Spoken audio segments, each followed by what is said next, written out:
la fisioterapia en la ATM, y en los músculos de la masticación, puede ayudar a tratar el trastorno músculo-esquelético que constituye el dolor orofacial, más frecuente de causa no odontológica.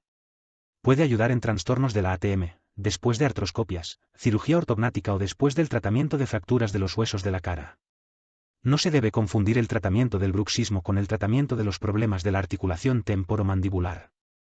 Esta importante secuela del bruxismo puede precisar de procedimientos complejos, como cirugía abierta de la articulación, artrocentesis o artroscopia, o tratamiento con plasma rico en factores de crecimiento.